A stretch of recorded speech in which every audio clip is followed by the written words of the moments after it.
pode sentar no seu lugar, com sua Bíblia aberta, em Efésios, capítulo 1. Pai, nós te agradecemos porque você é um Deus maravilhoso. E quando a sua operação está disponível e presente, ninguém pode impedir. Sabemos que assim como aquela mulher, ó Pai, ela estava na tua presença, mesmo diante de uma grande multidão e de uma enfermidade que restringiu o acesso dela.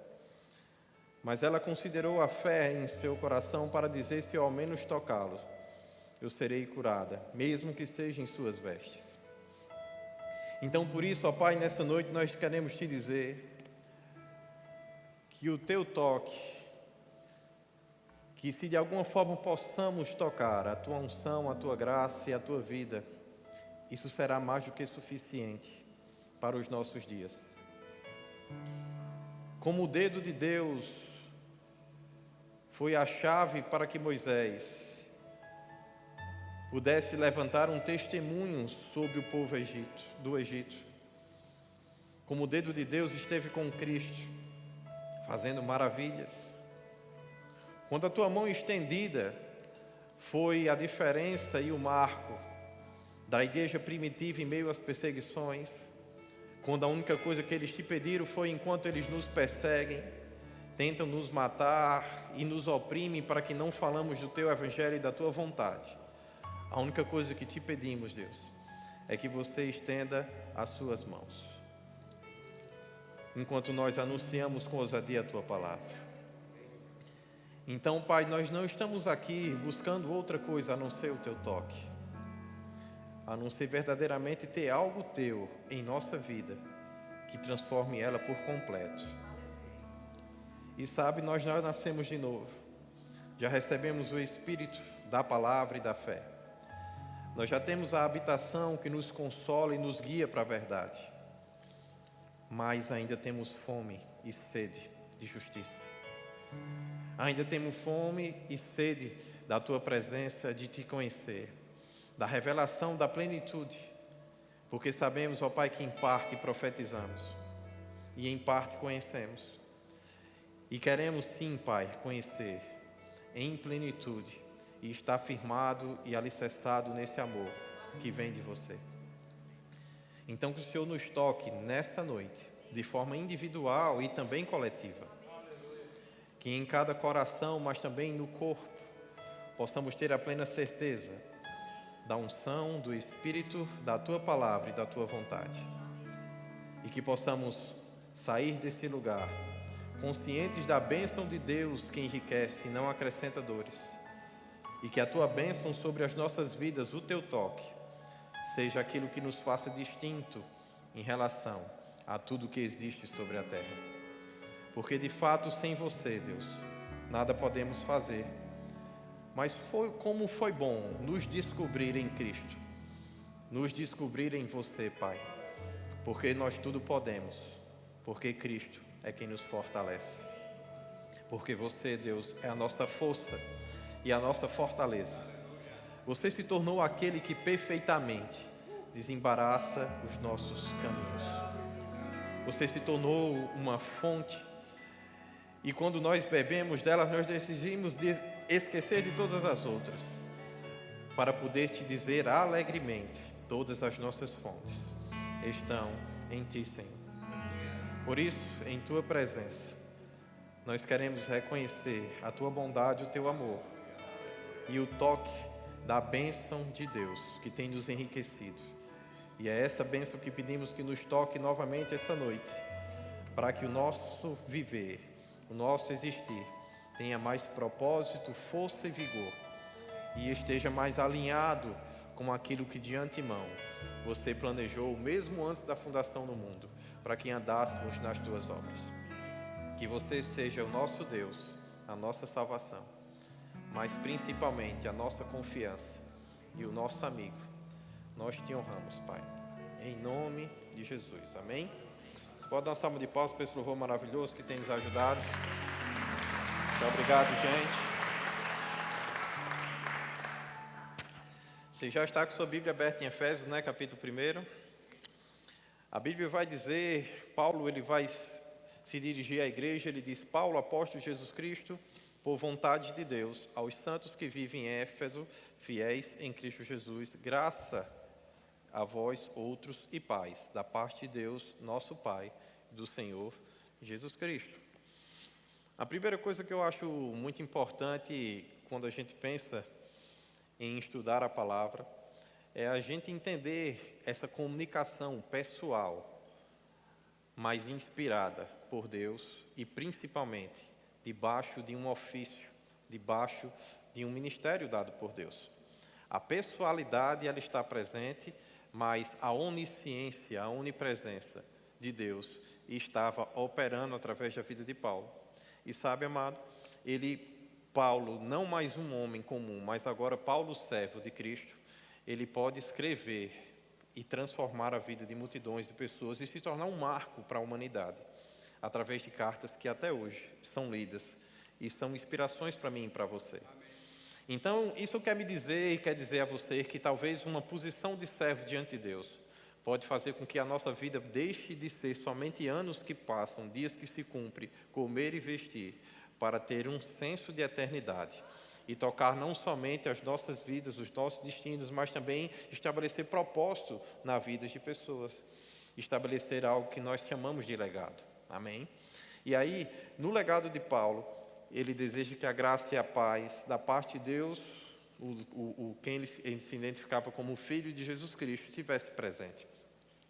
A graça, ela tem um conceito, né, meio que já pré-estabelecido no meio cristão, que ela fala do favor de Deus, ela fala do favor imerecido, de uma forma quando você é impulsionado através de algo que talvez você não tenha feito tanto por merecer, mas que existe uma influência, uma vontade amável e abundante disponível para você. E essa vontade, ela procura deleite e satisfação, doçura para a sua vida. É isso que você vai ver quando você estuda um pouco mais essa palavra. E ela diz que as virtudes da vida cristã iriam estar nos guiando para essa doçura, para essa vontade da parte de Deus. Então, quando Paulo está dizendo que a graça e a paz esteja acrescentado, ele está desejando um ambiente de deleite e de prazer para aquela igreja, mas ele está buscando principalmente a influência de Deus sobre aquilo que eles estão fazendo e aquilo que eles vão fazer. Amém? E aí nós precisamos entender isso. E sabe, como igreja, nós temos sido muitas vezes tímidos acerca do que a influência de Deus produz. Diga assim comigo, a influência de Deus produz. Sabe, amado, nós servimos a um Deus vivo, ativo, o Criador dos céus e da terra. A Bíblia diz que todas as coisas são sustentadas pelo poder da sua palavra. A Bíblia fala que, de fato, tudo que foi feito, tudo que eu e você conhecemos, foi feito através de Deus, do Espírito e de Cristo. A Bíblia diz que sem Ele, nada do que foi feito se cresce quando fala do nosso Salvador Jesus Cristo. Então, quando nós falamos de Cristo, nós não podemos pensar em Cristo como somente um homem que foi encarnado e que viveu. Uma pessoa que teve uma revelação e foi um profeta de natureza ou de classe maior, não. Nós estamos falando da própria pessoa pela qual nada do que nós conhecemos teria sido feito se Ele não tivesse decidido e não tivesse se colocado em disposição disso. Você entende isso? Então, quando a Bíblia diz que nada do que nós conhecemos teria sido feito sem Ele, meu amado, pode ter certeza que isso é nada. Mas também, isso também nos coloca a certeza que tudo é possível nele. E com Ele, sim, há como ter realização, vida, propósito. E as coisas podem ter estrutura em Cristo. Mas sem Cristo, as coisas perdem a essência da estrutura, porque tudo foi feito nele. E a Bíblia diz que nele e para ele são todas as coisas. Então, quando as coisas se desconectam dele, elas perdem a essência da sua autoria. Ela perde a essência do seu existir. Porque tudo começou através dele. Você entende isso? Amém? E quando nós entendemos isso, aí Paulo vai começar a adentrar, né? Depois que ele traz essa pessoa de Jesus Cristo para a conversa, ele diz: bendito é o Deus e o Pai do nosso Senhor Jesus Cristo, que nos tem abençoado com toda sorte de bênçãos espirituais nas regiões celestiais em Cristo Jesus. Assim como nos escolheu nele antes da fundação do mundo para sermos santos e irrepreensíveis perante ele em amor, ele nos predestinou para a adoção de filhos segundo o beneplácito da sua vontade. E agora diga assim comigo: Deus me escolheu. E nós precisamos sim entender que, como a Bíblia diz, nós somos eleitos de Deus. Quando a Bíblia diz o beneplácito da sua vontade, diz que Deus, com um intento de coração, com um desejo do coração dele, amado, ele decidiu em prazer e em deleite, está entendendo? Trazer você para um projeto de vida nele. Então a Bíblia diz que existe uma vontade de Deus, mas essa vontade está dentro de um contexto de um beneplácito, está dentro de um intento de Deus, de coisas que Deus planejou. E a Bíblia diz que não são coisas que Deus planejou assim, ai não, que coisa boa. Está entendendo? Daniela acordou hoje e ela decidiu que queria começar a caminhar, começar a correr. Eu vou pensar em algo acerca disso. Não. A Bíblia diz que antes da fundação do mundo. Você entende isso? Só existe uma conjecturação, assim como nos escolheu nele antes da fundação do mundo, para sermos santos e irrepreensíveis perante ele em amor. Então, a predestinação, amado, ela é algo que, com certeza, ela é bíblica e ela tem um objeto e um propósito. Agora, a predestinação não é igual à fatalidade. Não é porque você está predestinado para algo que você vai fazer aquilo.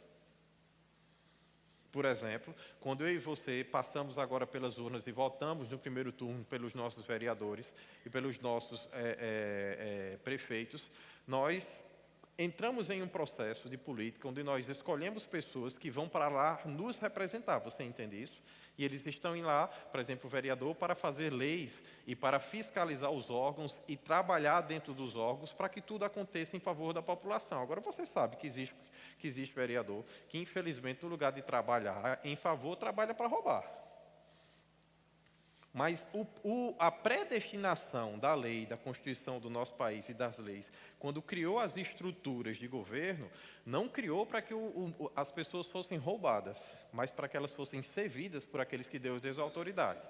Agora, quando eu estou revestido da autoridade que Deus me deu, eu também tenho que entender que há um trabalho da minha parte para que isso se cumpra. Você entende isso? E aí essas pessoas agora vão ter essa responsabilidade, porque a Bíblia diz que as posições de governo elas são dadas por Deus, então todo governante precisa ter essa consciência, que ele vai responder direto a Deus, acerca dos seus atos e daquilo que tudo ele faz. O bem que ele nos trouxer ou o mal que ele nos trouxer vai estar diante de Deus, e eu espero que todos eles possam ter isso em favor deles, no dia que eles forem prestar contas, porque eu tenho pena daqueles que forem repreendidos por Deus, naquilo que forem investidos de poder para fazer. Amém? Mas, acerca da minha vida e da sua, nós não podemos perder essa consciência. Existe sim predestinação, mas a predestinação não é assim, não é bem me quer, mal me quer, não é Deus dizendo, esse vai para o céu, aquele não vai para o céu. Não, a Bíblia já diz, inclusive, para que nós somos predestinados. Nós não fomos predestinados para o inferno. Existe alguém aqui predestinado para o inferno, amado? Não tem. A Bíblia diz que todos nós fomos predestinados, escolhidos por eles para sermos santos e irrepreensíveis perante ele em amor. Nos predestinou para quem? Para ele. Então, de fato, Deus deseja que o nosso destino seja ele. Esse é o projeto. O projeto é estarmos com Deus. Agora, é claro, nós temos a liberdade e nós podemos escolher como nós vamos interagir com aquilo que Deus está nos confiando. Você entende isso? Mas eu quero que você se atente aqui comigo, que a Bíblia diz que é bendito Deus nosso Pai, que tem nos abençoado com toda a sorte de bênção espiritual. Diga assim comigo, toda sorte. Amém. Então, amado, nós precisamos entender que, primeiro, não falta nada naquilo que Deus te abençoou, naquilo que Deus te deu, como palavra, como intento, como desejo de coração e como preparação de estrutura para a tua vida. A Bíblia diz, por exemplo, todas as coisas cooperam para o bem daqueles que amam a Deus e que andam segundo o seu propósito. Então, se você caminhar segundo o propósito que você foi designado, tudo vai cooperar. Quando as coisas começam a dar tudo errado e tudo começa a ficar muito atrapalhado, você tem que parar muitas vezes e entender, peraí, por que isso não está cooperando? Onde é que está a cooperação? Onde é que está a ajuda? Isso não quer dizer que você não vai ter dificuldade. A Bíblia diz, no mundo vocês vão ter aflições, mas tende bom ânimo, porque eu venci. Você entende? A aflição, ela vem, mas eu tenho coisas que colaboram para que eu vença. E o bom ânimo é uma das coisas que Deus nos chama a viver, para que eu possa vencer. Entendeu? Existe suporte, existe apoio. Por isso que a Bíblia diz, todas as coisas cooperam. Não quer dizer que você não vai ter dificuldade, mas até a dificuldade vai ser para você um fundamento para que você possa se tornar alguém melhor ou possa desenvolver uma habilidade que antes você não tinha. Porque para vencer essa dificuldade, você vai ter que desenvolver habilidades, relacionamentos. Graça e favor de Deus vai ter que se manifestar. E você vai ter que fazer algo acerca disso. Amém? Nem que seja somente desenvolver a sua fé. Ah, pastor, eu estou com enfermidade e não tem quem resolva. Mas essa dificuldade pode ser aquilo que vai fazer você buscar a Deus para desenvolver uma fé que você também não tinha. E te dar o testemunho que poucas pessoas vão ter, porque poucas pessoas vão ter vencido isso com Deus como você venceu. Então nós precisamos entender que da parte de Deus não falta nada na bênção de Deus.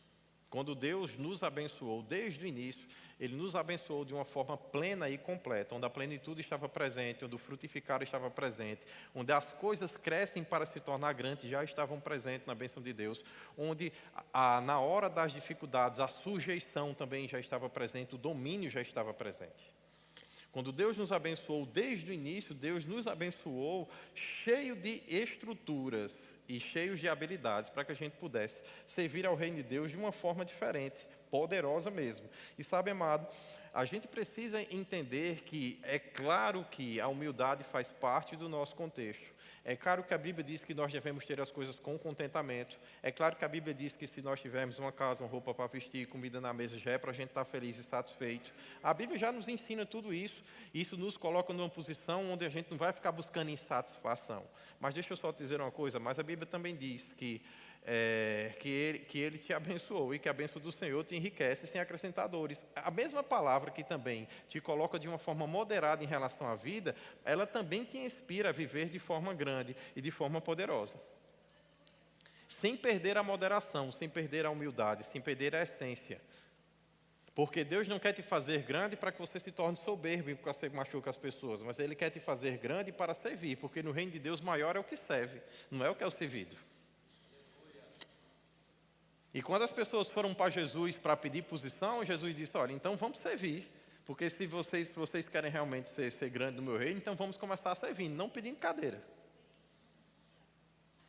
Porque as pessoas querem cadeira, querem conforto, sabe? Mas e o reino de Deus quer que isso também esteja presente na nossa vida. Mas a grandeza do reino de Deus está quando a gente também tem força para realizar, força para servir. Você pode dizer amém comigo? Amém. Então a Bíblia diz que Deus nos predestinou para Ele em amor.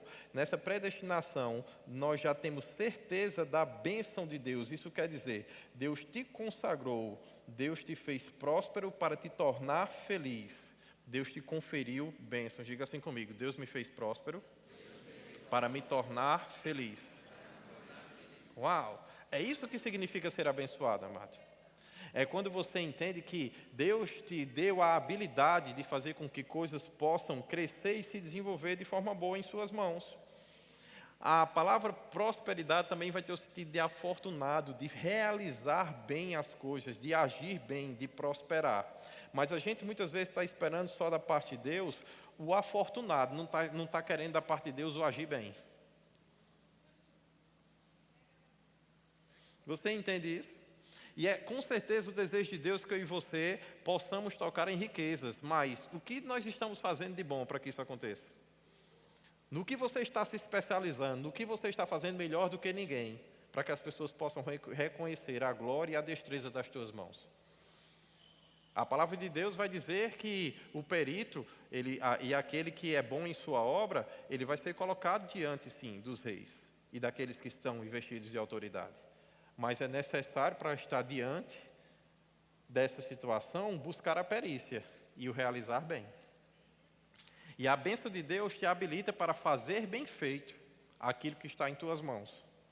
Isso quer dizer, aquilo que Deus te confiou precisa ser feito de uma forma melhor do que se estaria sendo feito por alguém que não está inspirado por Deus.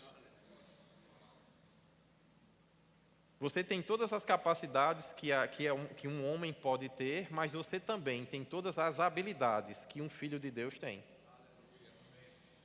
Você tem toda a força que um corpo humano pode produzir, mas você também tem todo o vigor da palavra de Deus na sua boca, que é espírito e vida. Você tem tudo aquilo que um homem possa construir com suas mãos, mas você também tem tudo aquilo que um filho de Deus tem, que a Bíblia diz, quando estiver em boas casas, em grandes cidades, quando você estiver colhendo de coisas que você não plantou, lembre-se do Deus que te tirou daquela situação onde não havia colheita e te colocou na abundância.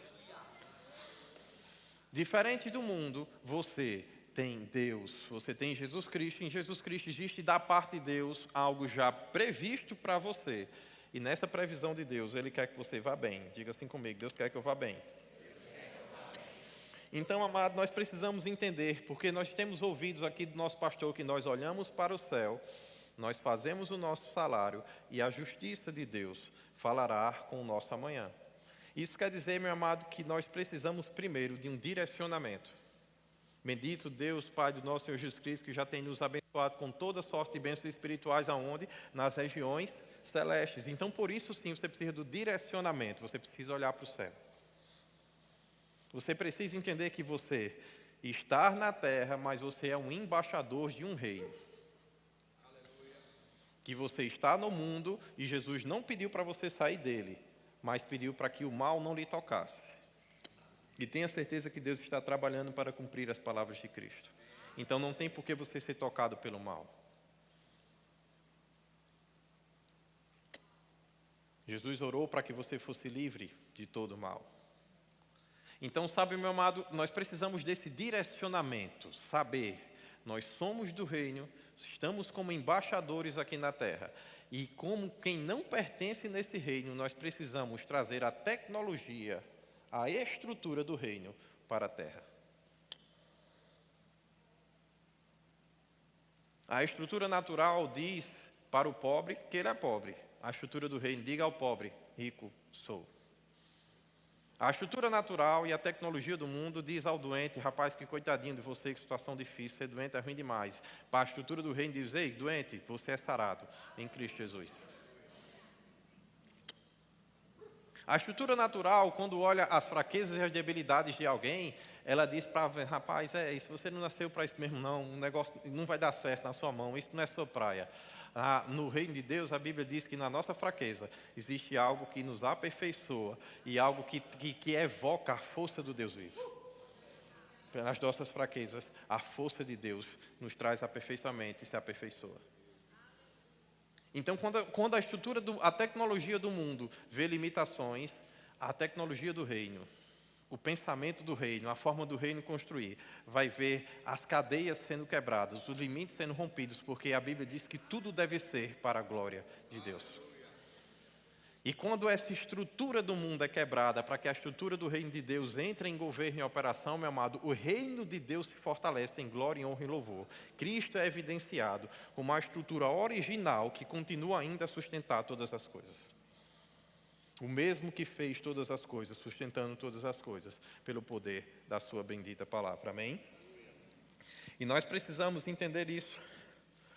Porque a Bíblia diz que Deus derramou abundantemente sobre nós, no versículo 8, toda a sabedoria e prudência, desvendando o mistério da sua vontade, segundo o beneplácito que ele propusera em Cristo. De fazer convergir em Cristo na dispensação da plenitude do tempo, todas as coisas, tanto nos céus como na terra. Assim, nele também fomos feitos heranças, predestinados segundo o propósito daqueles que faz todas as coisas conforme o conselho da sua vontade, a fim de sermos, para o louvor da sua glória, nós e os que de antemão esperamos em Cristo, em que também vós, depois que ouvistes a palavra da verdade, o evangelho da vossa salvação, tendo nele crido, fostes selados com o Espírito Santo da promessa, o qual é a garantia, o penhor da sua herança, até ao resgate da sua propriedade para o louvor da sua glória. Então você entende que existe um plano da parte de Deus para que você seja resgatado, e o Espírito Santo foi deixado como garantia para que durante esse tempo a glória de Deus esteja presente no meio e no seu viver.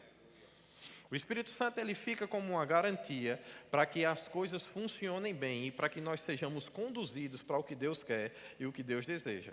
E sabe, amado, nós precisamos entender qual é a fundação, onde nós estamos construindo a nossa vida. A Bíblia diz que a casa edificada sobre a rocha não tem vendaval que destrua, mas a Bíblia também fala de pessoas tolas, que antes de construir não procura saber se o fundamento é bom. E quando coloca as suas casas e as suas estruturas sobre coisas que não são boas, elas são facilmente levadas. Nós tivemos um vento muito forte aqui, e uma das nossas, como é que chama, cuminheira, é isso, doutor engenheiro? Das nossas cuminheiras se levantou um pouco. Mas a gente antes disso preparou o telhado, fechou, tapou as brechas e fez todo um trabalho. E mesmo assim o vento veio com força, ainda mexeu um pouco com a estrutura. Quando o Diogo chegou aqui hoje de manhã, estava um projetor assim, outro projetor assim. A imagem já não estava do jeito que você está vendo agora. Precisou ele trabalhar para regular tudo isso. Por quê? Porque isso aqui balançou. Quando São Paulo inteiro chacoalhou também. Mas se a estrutura não fosse boa, nós não estaríamos talvez nem aqui fazendo culto hoje. Estamos socorrendo a igreja do pastor Antônio da Hora, porque o prédio não foi planejado com o mesmo cuidado em relação ao telhado do que foi esse daqui. É um prédio alugado, não foi ele que fez, e ele não teve essa sorte de estar num lugar onde o planejamento tivesse sido feito para isso. Estávamos hoje, eu e de manhã, e Martim já pensando, olha, não vamos vacilar não, já vamos pensar em algo para reforçar ainda mais o nosso, porque se vier mais pesado, a gente não vai deixar levar não. Você entende isso? A Bíblia requer esse cuidado, essa administração.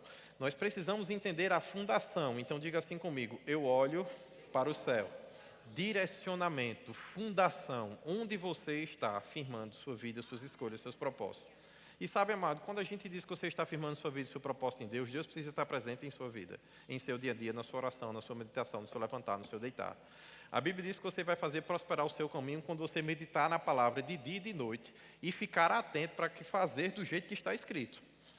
Além de fazer força para conhecer e para saber, você vai ter que fazer força para fazer do jeito que você conhece. Você entende isso?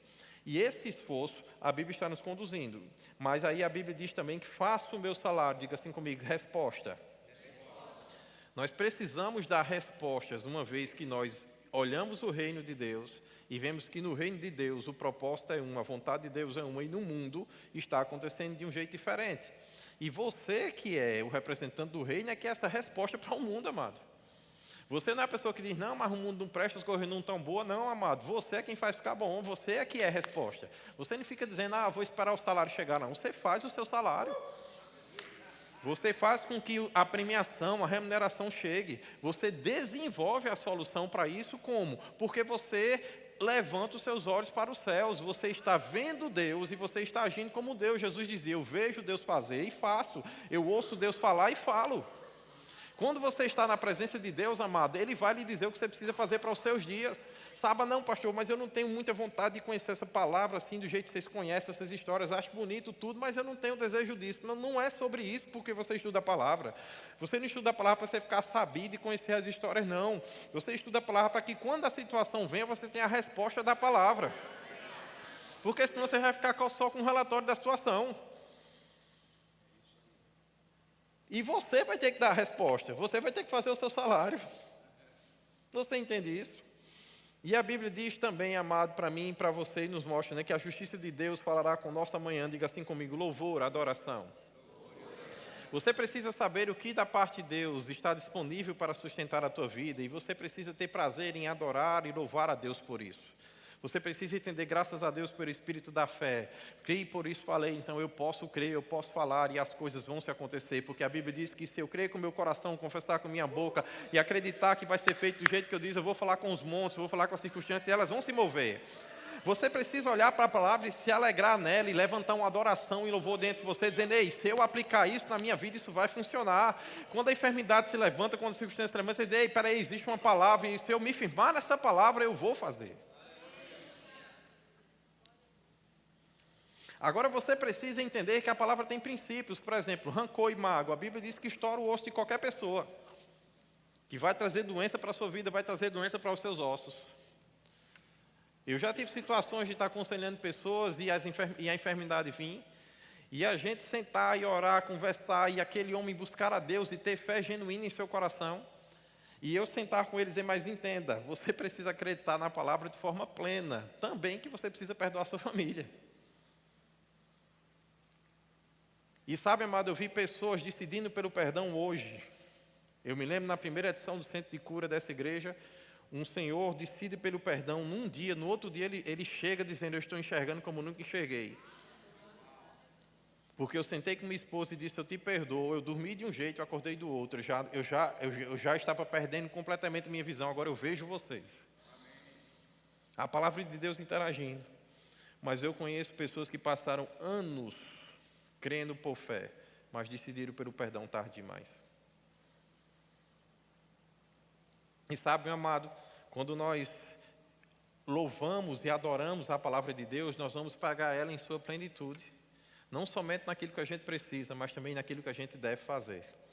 A gente vai ter prazer na lei do Senhor. A Bíblia diz que existe esse lugar de prazer na lei do Senhor.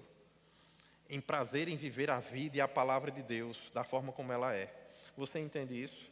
Então, onde está a sua fundação? Como é que está a sua expectativa, meu amado? Esses dias eu estava andando aqui na igreja. E eu vi alguém falando aquela frase famosa de quando a gente está entrando em outubro, novembro, o ano está acabando. E quando eu vi aquilo, o ano está acabando, aí Deus disse, para mim, para os meus não. Para os meus o ano está amadurecendo.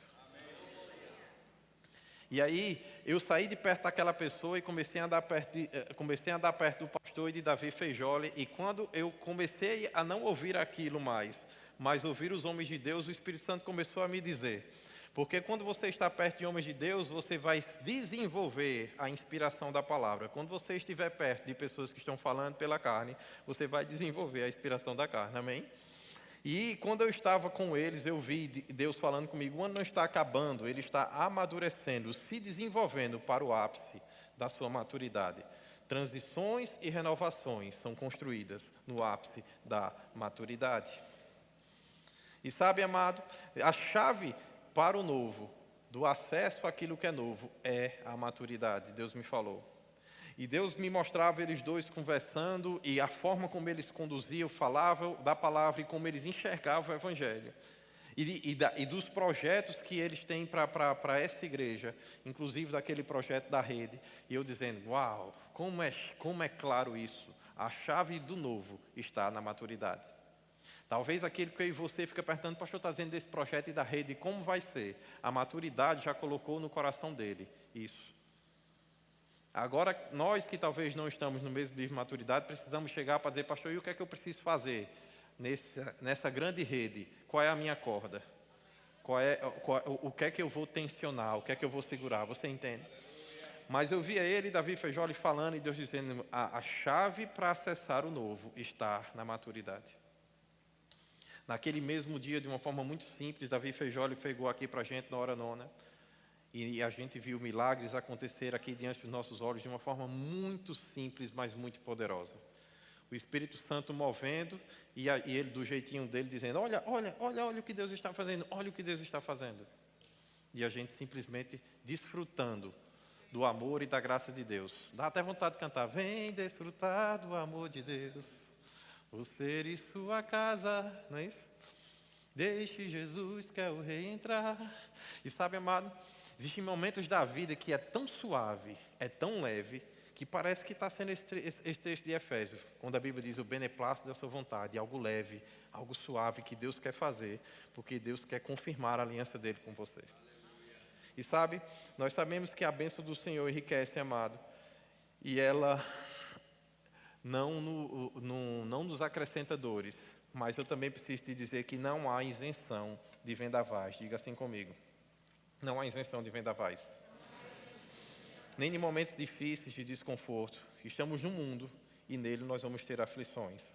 A maturidade não vai deixar você parar em meio aos obstáculos. Sabe? Provérbios 10, 21, 22 diz, os lábios do justo apacentam a muitos, mas por falta de senso de direção morrem os tolos.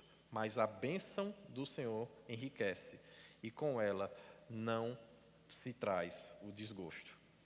Sabe, amado, nós não podemos deixar de nos lembrar de que o mesmo sistema que oprimiu Israel no Egito, fez dele escravos e fez um sofrimento por um tempo longo. Nós estamos falando algo próximo de 400 anos. Estamos falando de gerações. E sabem, mas mesmo dentro de um contexto desse, onde você diz, não, como é que esse povo vai sair dessa situação? A Bíblia diz que Deus se levanta, traz uma saída, levanta Moisés no meio daquele processo. E aí você vai dizer, não, esse povo vai sair de cabeça baixa, esse povo vai sair, fugir todo machucado e todo ferido. Eles não precisaram lutar. O mar se abriu, quando eles passaram pelo meio, o mar se fechou, o inimigo ficou lá embaixo. E aí você pode pensar, mas também saíram, deve ter saído escravo, sujo, podre, com as roupas todas rasgadas. Não foi isso que a Bíblia diz. A Bíblia diz que quando eles saíram, os seus donos, os donos dos escravos, disseram para os escravos, vá-se embora. Disseram, mas a gente vai como? Se a gente não tem como se sustentar, não tem problema. Toma o ouro, toma a prata, tome a riqueza, mas vá, pelo amor de Deus. Você precisa entender que o mesmo sistema que lhe oprime, o mesmo sistema que muitas vezes quer matar os seus sonhos, o mesmo sistema que muitas vezes quer destruir você, ele vai ter que testemunhar acerca de quem você é, porque todas as coisas cooperam para o bem daqueles que amam a Deus. Os mesmos que passaram anos sem pagar, na hora de liberar, tiveram que pagar. Tiveram que deixar suas riquezas à disposição do povo de Deus. Você entende isso? Porque a bênção do Senhor, diga comigo, enriquece. E ela não traz desgosto. Não quer dizer, meu amado, que você não vai poder passar por tribulação, que você não vai passar por perseguição. Sim, a Bíblia diz, temos esse tesouro em vasos de barros para que o poder de Deus... Abra lá comigo 2 Coríntios 4, vamos lá ver juntos. Tudo isso está disponível, mas eu e você precisamos entender o contexto do trabalhar de Deus. 2 Coríntios capítulo 4, versículo 7. Temos, porém, esse tesouro em vaso de barro para que a excelência do poder seja de Deus e não de nós. Em tudo somos atribulados, porém não angustiados, perplexos, porém não desanimados, perseguidos, porém não desamparados, abatidos, porém não destruídos, levando sempre o morrer de Jesus para que também a vida se manifeste em nosso corpo. Sabe, amado, precisamos mais de pregação como elas. Isso faz parte da bênção de Deus. A bênção de Deus faz com que quando você está em situação difícil, você não seja sucumbido e consumido por ela. E que você se lembre que existe algo chamado ressurreição, que o próprio Jesus é a ressurreição e a vida. E quando você recebeu Jesus, você teve juntamente com Ele, e você recebeu a força e a habilidade de transformar a morte em vida. E numa vida glorificada. Porque a Bíblia diz que não se semeia o corpo que há de ser. Você planta uma semente, mas quando ela cresce, ela não cresce semente, ela cresce uma árvore. Ela cresce algo muito maior, muito mais forte, muito mais produtivo, capaz de dar semente. Então não fique triste quando você vê sua semente morrer, quando você vê alguma coisa ruim acontecer no seu trabalho ou alguma coisa assim. Porque Deus quer construir com aquilo, é algo que pode fazer vários daquilo. Desde o reino de Deus, meu amado, quando a morte entrou e quando começou a fazer as primeiras bagunças, Deus já começou a dar as restituições com nomes bem interessantes. A primeira restituição bíblica que eu conheço tem o nome de Sete. Isso para mim diz alguma coisa. Sete vai falar da perfeição, vai falar do descanso de Deus, mas também é um número, uma multiplicação. Era Deus sinalizando que um morreu, mas ele tinha força e vigor para Eva, para que ela produzisse muito mais do que aquilo que foi morto. Você entende isso? Então, meu amado, se algo morreu na sua vida, mas você sabe que você foi chamado para isso, está na hora de você clamar por restituição.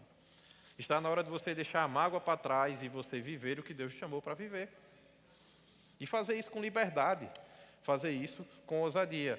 E fique tranquila, o poder, a excelência disso, não é com você. Mas pastor, fui eu que falhei, fui eu que errei, fui eu que estraguei tudo, não tem problema nenhum. Mas antes você fazia sozinho, era sem Cristo, agora você está com Cristo. E aquele que está em Cristo é nova criatura, as coisas velhas ficaram para trás, perceba, tudo se fez novo.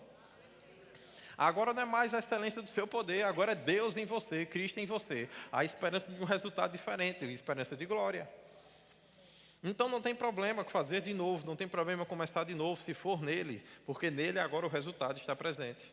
Porque a bênção de Deus, a bênção que Cristo te abençoou, ela te enriquece sem te acrescentar dores, amém? Isso não quer dizer que não haverá dores, quer dizer que não vão ser acrescentadas. Você entende a diferença? Existem coisas que fazem parte do processo, existem lutas que precisam ser vencidas. Mas às vezes a gente se embaralha inteiro e fora as lutas que a gente precisa vencer, a gente abraça um monte que a gente não precisa. E aí quando você vai para a sua batalha, você já está desgastado, sem força. Porque você se envolveu com um monte de coisa que Deus não queria que você estivesse vivendo. E uma das coisas que Deus quer te dar é foco, para que você lute realmente naquilo que você precisa e com aquilo que você precisa. Amém? Você pode entender isso? E aí ele vai dizer isso, meu amado, e ele vai dizer, porque se vivemos, somos sempre entregues à morte por causa de Jesus, para que também a vida de Jesus se manifeste em nossa carne mortal. De modo que em nós opera a morte, mas em vós a vida. Por isso ele diz, está escrito, né, o mesmo espírito da fé como está escrito. Eu criei, por isso falei. Também nós cremos e por isso falamos. Sabendo que quem ressuscitou Jesus dentre os mortos também vai nos ressuscitar com Jesus e nos apresentará convosco, para que todas as coisas existam por amor de vós, para que a graça, multiplicando-se, se torne abundante em ações de graças por meio de muitos, para a glória de Deus. Amém. E sabem, mas eu quero terminar com isso, porque meu tempo está acabando. Tinha muita coisa para ensinar acerca disso, mas acho que eu ia precisar de 3 sessões. Mas como eu só tenho uma, então eu vou direto para o foco daquilo que eu quero trazer para você, acerca da bênção de Deus. Porque você precisa entender que ela precisa se mover na sua vida. Vá para Gênesis capítulo 1, 27, segundo a bênção original daquilo que fez. Sempre quando a gente vai estudar algo na palavra de Deus, em teologia, a gente vai sempre pensar na menção primeira de todas as coisas. Você entende? E no que diz respeito a Deus e ao homem, esse é o primeiro momento, Gênesis 1, 27, onde Deus abençoa o homem. É a primeira menção de Deus, olhando para o homem e trazendo para ele uma expressão de bênção, uma expressão de vida para ele. Amém? E Gênesis 1, 27 vai dizer assim para mim e para você. Ok? Deus criou o homem à sua imagem e semelhança, e a imagem de Deus o criou, homem e mulher os criou. E os abençoou e disse, sede fecundos, multiplicai-vos, enchei a terra, sujeitai-a, dominai sobre os peixes do mar, sobre as aves do céu, sobre todo animal que esteja na terra. E disse ainda, eis que vos tenho dado todas as ervas que dão semente, que se acham na superfície da terra, e todas as árvores que há fruto e que dê semente. Isso vos será para mantimento. Agora vai lá para o capítulo 2, vai dizer, assim pois foram acabados os céus e a terra, e havendo Deus determinado no dia 7º a sua obra, fizeram e descansou nesse dia. No 4 ele vai dizer, essa é a gênese dos céus e da terra, quando foram criados, quando o Senhor Deus os criou. Não havia nenhuma planta do campo na terra, pois ainda não havia nenhuma erva que havia brotado, porque o Senhor Deus não fizera chover sobre a terra, e também não havia homem para lavrar o solo. Versículo 5 do capítulo 2. Se você for lá no início, em Gênesis 1, você vai ver que no terceiro dia Deus criou as plantas, as sementes, os frutos, e disse que tudo isso era bom. E a Bíblia diz que Deus viu, Deus disse que era bom. Mas a Bíblia vai dizer que Deus abençoou o homem, e aí Deus dá os 4 pilares daquilo que eu chamo domínio. E ele diz para o homem, sede fecundo, dê fruto, realize. Então, o primeiro pilar de Deus para o homem, quando ele está lá no Éden, ele diz, ei rapaz, você precisa dar resultado, você precisa fecundar, você precisa realizar. Diga assim comigo, fecundo. Ok? Então, essa é a primeira coisa. Depois ele diz, multiplicai-vos. Sabe o que significa multiplicar? Tornar-se grande. Você está me ouvindo? Desde o início, Deus te chamou para ser grande. Diga assim comigo, tornar-se grande. Amém. E ele disse, vir a ser muitos. Então, existe um contexto sim de multiplicação de quantidade, mas também Deus está falando de grandeza. Diga assim comigo, Deus também me chamou para a grandeza. A Bíblia também vai dizer que ele diz, enchei a terra. Diga assim comigo, a plenitude. Amada, a Bíblia diz que quando estamos arraigados e alicerçados no amor de Deus, nós vamos conhecer esse amor que ele exerceu em Jesus Cristo. Nós vamos ser tomados para a plenitude. A Bíblia nos garante que a plenitude vem através da comunhão do Espírito. Então, se o Espírito já foi derramado, você já está de novo apto a viver isso que a Bíblia diz, a plenitude de Deus. Se você se debruçar no amor que ele exerceu em Cristo, a plenitude vai estar presente para mim e para você. Então, quando a Bíblia está dizendo, enchei, a Bíblia está dizendo, você precisa da alegria do Espírito Santo. Você precisa fazer isso com Deus. Você precisa fazer isso de uma forma diferente, amém? E diz, sujeitai e dominai. E sabe, amado, sujeitar é sujeitar mesmo. É fazer as coisas ir para o prumo. É posicionar. É subjugar. Não existe sujeição sem posicionamento, sem força.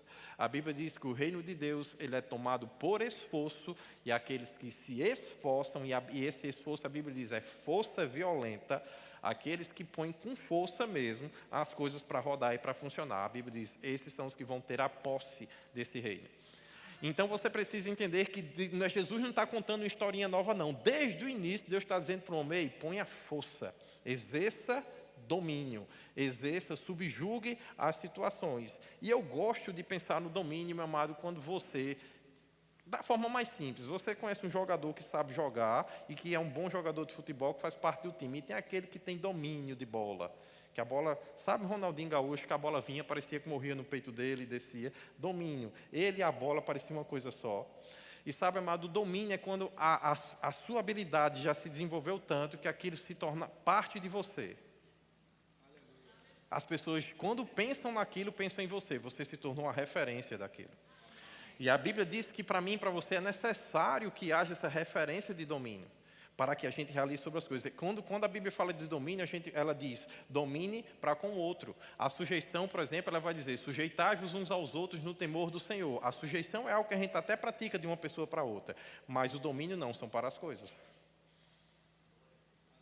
E você precisa entender que, por exemplo, se você chegar para mim e disser, pastor, você senta às vezes com o Janduí aqui, com o pessoal da diretoria, e vocês têm muitos desafios para vencer. A gente tem, amado, e às vezes desafio de milhares de reais, de centenas de milhares de reais. Estamos enfrentando um agora de 1,5 milhão. Se você quiser nos ajudar, seja bem-vindo. Mas só para você entender, no meio desses desafios, a gente senta para conversar sobre essas coisas. E muitas vezes, quando a gente percebe que algo precisa ser feito e a gente não vê uma consistência vindo de fora, a gente diz, o que é que a gente vai fazer? Aí um levanta e faz, eu faço isso, eu faço aquilo, eu faço isso, e muitas vezes ali no nosso contexto a gente vai e tenta apaziguar a situação e atacar o leão. Aí você vai dizer, pastor, é porque há um mover do Espírito, aí pelo mover do Espírito vocês se levantam e vocês semeiam. Não, eu já deixei de semear dessa forma. Hoje eu semeio por domínio. Porque a Bíblia diz que a fé é a certeza das coisas que espera e convicção daquilo que você não vê. Mas, meu amado, eu já vi Deus tanto fazer sobre a minha semente, milagres e coisas maravilhosas, que eu não preciso mais dar fé para semear. Já se tornou algo da minha vida. Plantar e colher é uma lei que funciona para mim. A fé me inspirou e me posicionou nisso, porque antes eu não via, antes eu não sabia como funcionava, eu tive que ouvir de Deus, acreditar e fazer. Mas agora, quando eu ouço de Deus, eu não preciso mais acreditar, não, eu já acredito. Já está dentro, já faz parte da minha essência, já é algo que está dentro do contexto do meu domínio. Inclusive, quando eu estou em situações difíceis, eu vou para Deus e digo, Deus, quem é que eu ajudo? Onde é que eu planto? Quem eu semeio? Porque eu quero minha situação resolvida, logo não quero sofrer muito tempo com isso, não.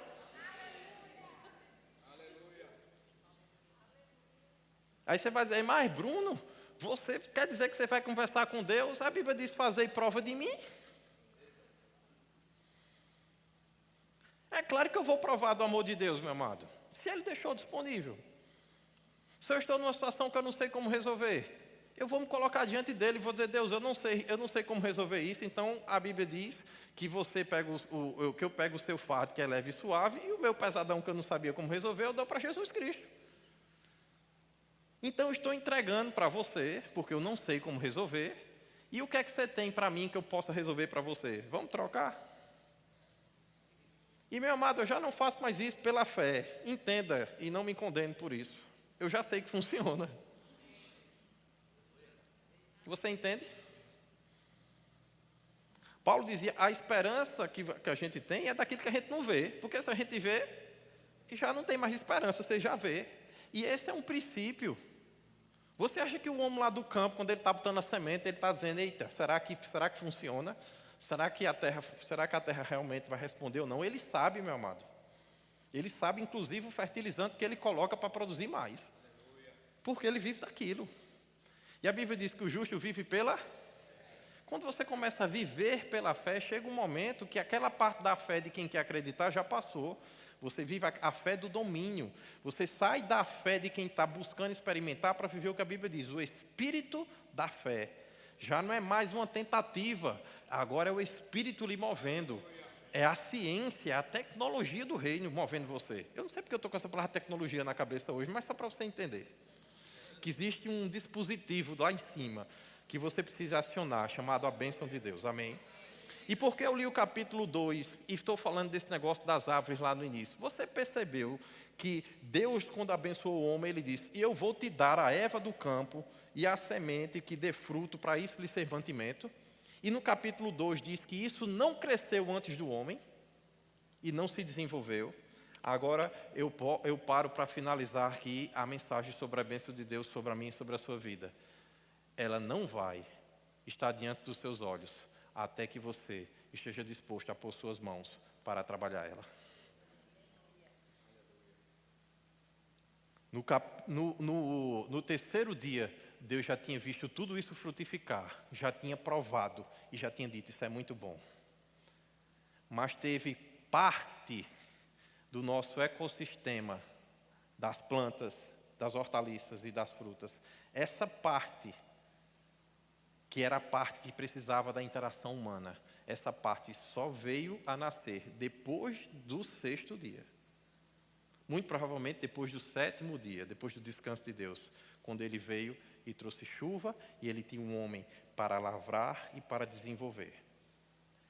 Deus te abençoou com toda sorte de bênção nas espirituais, nas religiões reais em Cristo Jesus, o louvor pode subir. Mas existe algo que Deus está te chamando hoje. Deus está te chamando para trabalhar o teu chamado. Deus está te chamando para trabalhar aquilo que Ele te abençoou para ser e para viver. Deus está te abençoando, mas Deus está esperando você dizer, eu nasci para isso. Eu vim para o mundo para isso. Eu estou aqui, Pai, para que se faça a sua vontade. E Jesus nos ensinou dizendo, Pai nosso que estás nos céus, santificado seja o vosso nome, venha a nós o teu reino, seja feita a tua vontade, aqui na terra, como ela é feita nos céus. Jesus sabia que a vontade de Deus precisava ser estabelecida na terra. E a bênção de Deus sobre a sua vida, ela está disponível para que você cresça, frutifique, para que você viva a plenitude, para que você veja a grandeza, para que você possa multiplicar as coisas que estão em suas mãos. A bênção de Deus está sobre a sua vida para que quando a situação difícil vier, você sujeite o que precisa ser sujeitado. Para que você exerça domínio sobre todas as coisas. Mas quando Deus te chama para exercer o domínio, Ele te chama para a essência da tua vida. Para a essência do teu chamado. Para a essência dos teus dias. Deus te chama para dizer, ei filho, eu te abençoei. Te dei capacidades tão extraordinárias que você ainda não viu. Que você ainda não conhece. Você precisa nascer para isso. Você precisa elevar os seus olhos para os céus. Você precisa se tornar um voluntário para dizer, sim, Deus, agora que eu estou vendo os céus e o propósito, eu vou construir também o meu salário. Você precisa, na hora que você se envolver com o seu salário, se lembrar do meio das dificuldades, das situações difíceis, que existe um louvor e uma adoração em seu coração, para que você continue confessando a palavra, para que você continue perseverando nela, para que você continue firmado nela, para que você continue se colocando diante de Deus através dela. Então quero que você se levante do seu lugar agora, amado. Porque sim, Deus te abençoou. Deus te abençoou, Deus te abençoou, Deus te abençoou, Deus te abençoou, Deus te abençoou, amado. Ei, Deus te abençoou. Ei, sim, Ele te escolheu, Ele te escolheu. Ei, Deus te escolheu. E Ele te abençoou com toda sorte de bênçãos espirituais. O reino de Deus, ele é amplo e abundante. E Ele deve sim suprir todas as nossas necessidades em Cristo Jesus, em glória. O reino de Deus sim, ele é amplo, ele é abundante. E Ele sim quer ver a força de Deus fazendo ofuscar as tuas fraquezas, para que o vigor e a glória seja Ele. Ei, sim, o reino de Deus está disponível, o governo de Deus está disponível. Mas Ele está te chamando, dizendo: filho meu, não te esqueças dos meus ensinos e no teu coração guarde os meus mandamentos. Sabe, amado, existe algo da parte de Deus que está disponível agora, e hoje é uma tecnologia mesmo. Deus está querendo implantar ferramentas no meu e no seu coração. Deus está querendo adestrar a mim e as suas mãos, porque existem coisas que só vão crescer e só vão tomar forma quando você interagir com elas. Sonhos de Deus estão guardados para mim e para você. Sonhos inefáveis que vêm do beneplácito de Deus, vêm do bom prazer da sua vontade. A palavra beneplácito, ela significa, é uma vontade de algo que você não vê, mas que tem a força de te fazer desejar. Uau! Quando a Bíblia diz que Deus estabeleceu um beneplácito da sua vontade para mim e para você, Deus não está te chamando para aquilo que está disponível, mas Deus está te chamando com uma força de quem deseja tanto, de quem anela tanto, que está disposto a fazer e a realizar.